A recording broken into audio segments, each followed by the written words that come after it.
indicates that this House was not going to determine that the matter at hand from a committee perspective, but that the whole House would then be determining the matter. It then follows, Mr. Speaker, sir, that the provisions of Article 145(6) would not be applicable. Mr. Speaker, sir, in the same Gazette notice, you did gazette the 16th and 17th of October to be the days assigned for the hearing and determination of the motion that is before you. That said, Mr. Speaker, sir, we appreciate the place of fair hearing and an opportunity to be accorded the chance and the facilities to be able to defend one's self in a motion such as this. Mr. Speaker, I would want to add that the opportunity to be heard does not have to be oral. The rules of this House permit that parties appearing could elect to be represented, they could elect to come in person, they could file documents. Mr. Speaker, sir, His Excellency, the Deputy President, has participated robustly in the proceedings, both before the National Assembly, where they filed a very, very detailed replying affidavit and a response. Mr. Speaker, sir, if my memory serves me right, let me just make a quick reference. Before the National Assembly, His Excellency the President did file a response dated the 8th of October 2024. When the proceedings before this House began, His Excellency the President, the Deputy President again filed a very robust response dated the 12th of October 2024. Mr. Speaker, sir, up to this point in time, His Excellency, the Deputy President, together with his team, have had a beautiful opportunity to present their case. They have had an opportunity to cross-examine in great detail all the witnesses that we presented before this House. If anything, Mr. Speaker, sir, if any prejudice were to be occasioned in the course of this, hearing this matter, that prejudice would be on us, because our expectation would be that His Excellency the President would be able to attend and avail an opportunity for the National Assembly to cross-examine him. Mr. Speaker, sir, taking into account the circumstances that we find ourselves in, having also very keenly heard learned senior counsel speak, matters held are not matters to be taken lightly.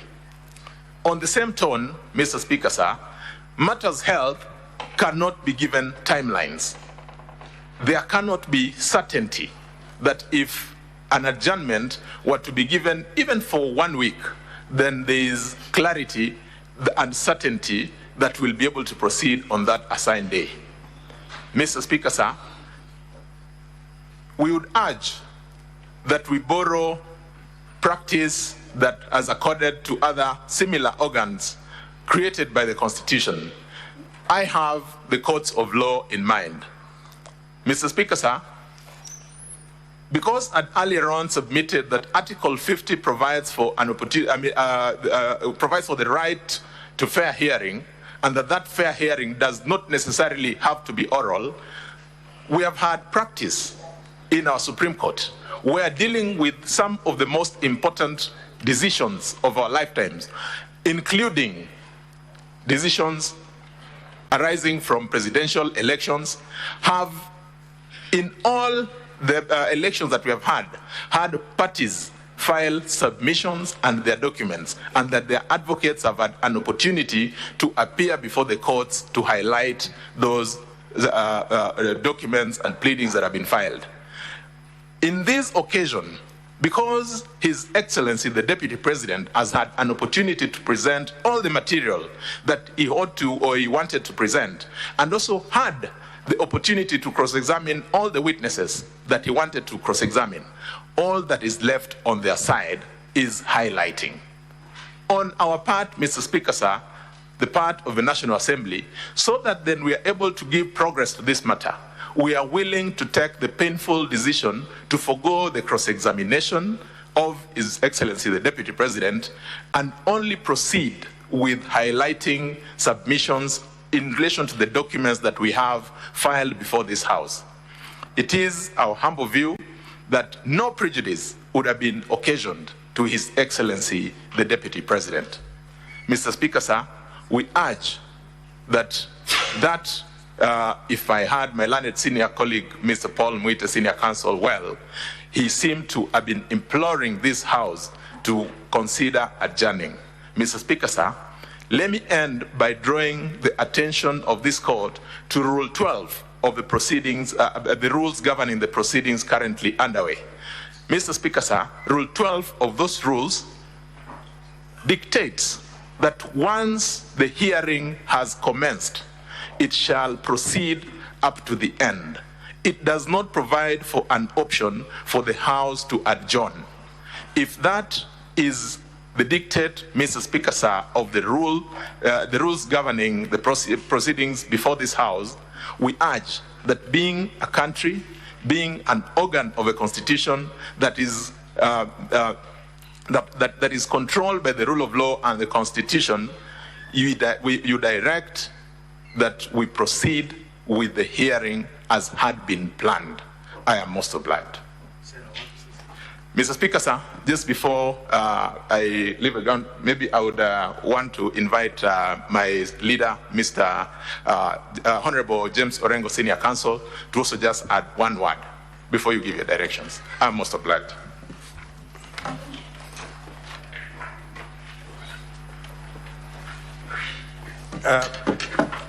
Mr. Speaker, just briefly, in these proceedings, we are governed by Article 145. And there is a very unique provision in Article 145 that you don't find in legislations to do with even litigation in the courts. But because the makers of this constitution knew that these proceedings are time-bound, there is under Article 145, Subarticle 5, a very important provision. And I think that article is not there for cosmetic value. That article is there to deal with a situation like we find ourselves in, because the makers of this constitution knew that when processes are time-bound, they must be a safety valve. Article 145, Subarticle 5, which applies mutatis mutandis in relation to the removal from office by way of impeachment of the Deputy President, states as follows.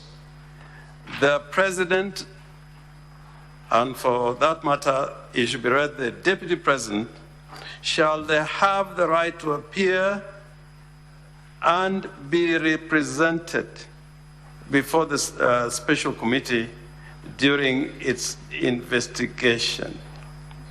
Now, the point that I want to make, that not in a lot of legislation you find the right to be represented highlighted, because the Deputy President can elect to be represented either by his advocate or by him appearing in person, or having both the Deputy President and his advocate to appear.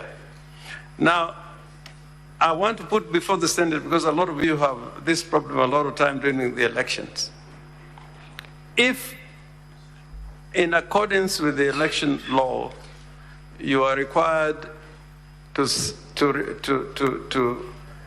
subscribe your nomination papers on a certain day, and you fail it, you're running for president or deputy president, and you're told that you must present your nomination papers on a certain day, as it is there in the law, would you feign sickness and fail to represent your nomination papers on that particular day? And I can tell you, if you fail to do so, the law will not give you any accommodation. You'll be out, and there are a lot of decisions on this matter.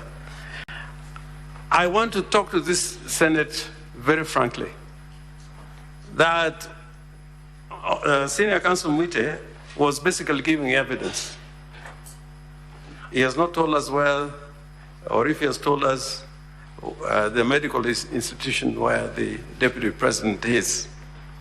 But for the Deputy President to fail to bring evidence, credible evidence before the House, that he's been admitted, even that evidence that has been admitted to a medical institution, we don't have it. We will rely on the evidence from my senior counsel, Paul Mwite. That is evidence.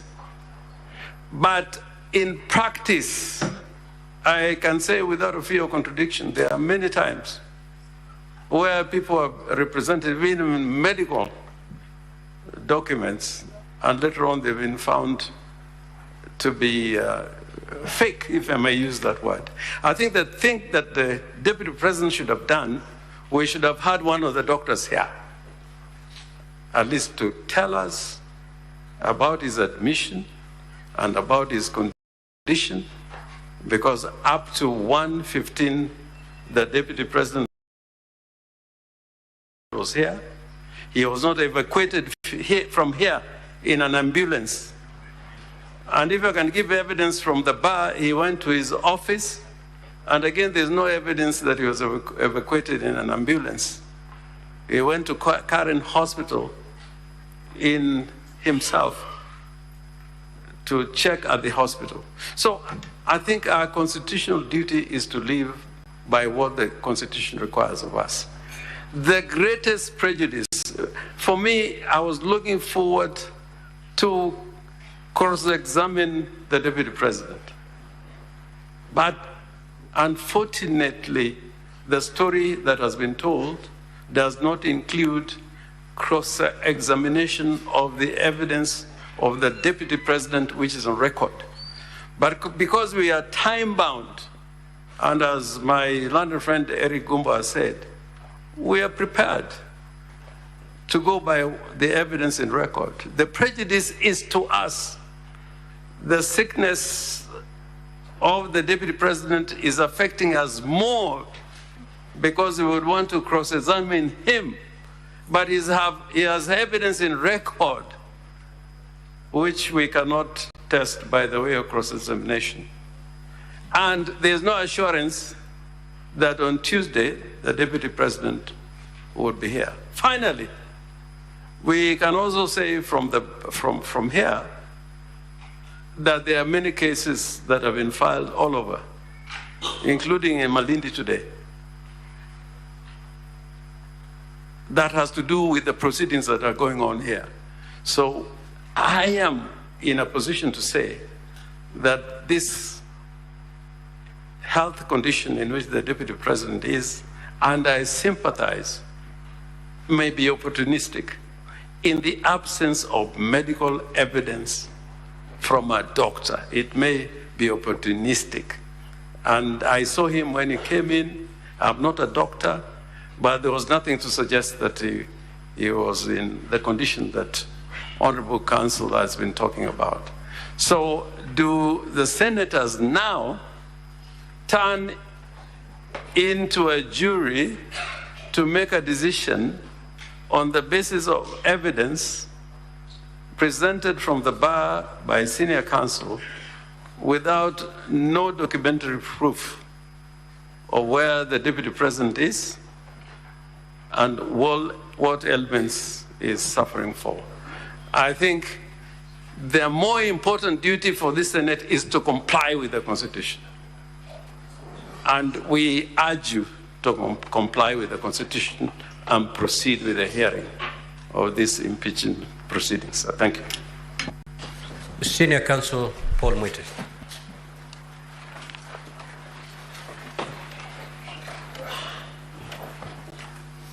Mheshimiwa Speaker, honorable senators, we all live in Kenya, and I would like to make this submission. These gadgets we have here capture every word uttered accurately, so that if I was found tomorrow to have lied to these senators, sanctions can be brought on me. And I would have thought that that fear of telling a lie to this honorable Senate, to me, is more powerful than even bringing a medical report. We've had many medical reports generated outside hospitals. We see them in courts almost on a daily basis. Mheshimiwa Speaker, you will remember the rush that was there when I was asking to be given up to 5 p.m. And it was a rush. Was I to fail to come back to this honorable house at 5 p.m., waiting for a medical report when the doctors there are busy attending to their patient, the Deputy President? Medical reports I can bring. If I've told lies, that is something that can be established. And my learned friend, Mheshimiwa Honorable Orengo, talks about giving evidence from the bar. When I was learning, they are seated down when he's giving evidence from the bar about some cases filed in Malindi that I'm not aware of. Perhaps he should have given us a copy of that. Mheshimiwa Speaker, Article 145, Sub-Article 6 is clear, and I do not want to take time of this august House, Senate. Going back to it, it applies, and I would plead with you and with honorable senators to give us until Tuesday to see whether the Deputy President will be well enough. No one decides when to get sick and when not to get sick. I am sure many honorable senators here will have a story of their shock because of having spent an evening with somebody, then the following day they hear that the person is gone. Yet that person was looking good and healthy. Let's be humane. Let's be compassionate. Tuwe na utu kidogo. Tuesday, the heavens are not falling down to join with the earth. I thank you, Mheshimiwa Speaker. Senior Counsel, Paul Mwite. There is a hypothetical question that was raised by Senior Counsel Orengo.